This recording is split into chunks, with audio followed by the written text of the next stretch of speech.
because I want to talk a bit now about how packages work under the hood. And I want to talk about a programming concept known as modularity. I'm old enough to have programmed in pre-OO languages. It's one of the reasons I'm not a fan of OO programming.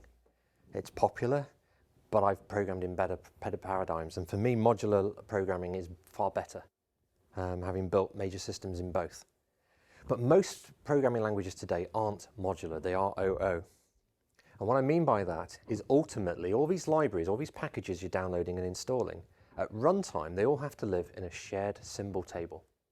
There is conceptually a big lookup table, a big array if you like, in the PHP runtime that says, you want this class, here's where I find the code for it. You want this class, here's where I find the code for it. Conceptually, that's how it works at a conceptual level.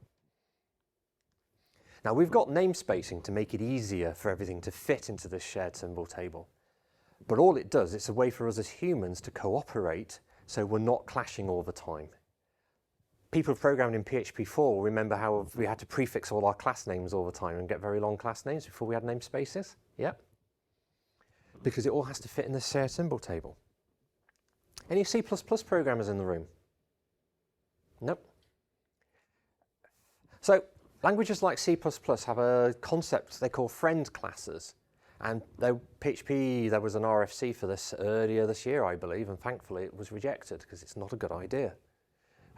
We've got 2 decades plus of C++ experience to lean on to show us that it's a bad idea, because it doesn't change the symbol table. It is an access control. All it says is it limits which classes can call which other classes and can be compiled against them. That's all it does. But there is a major mainstream programming language that is modular. Can anyone guess what it is, or does anyone know? And I bet you've all programmed in it. No, Java's OO.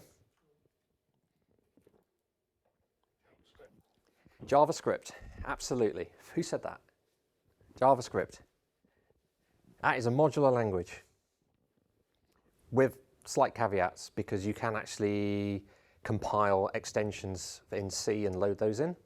And those obviously then start to go in a shared symbol table, because that's how C works. Any C programmers in the room? Nope.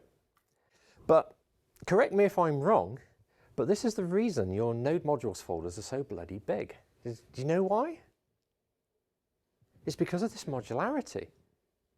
Because you never get package clashes in NPM, do you? When you download stuff, you don't get it.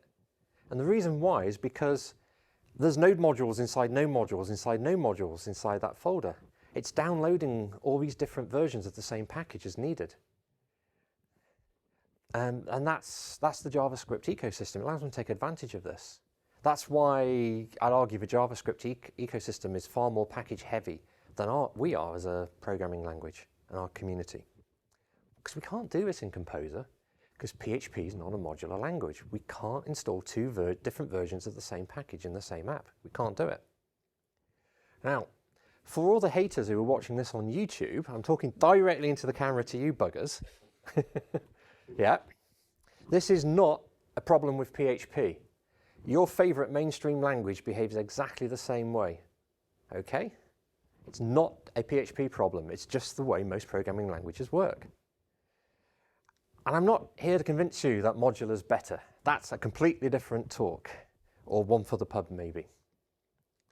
The fact is, it is a non-modular language, and it's going to stay that way.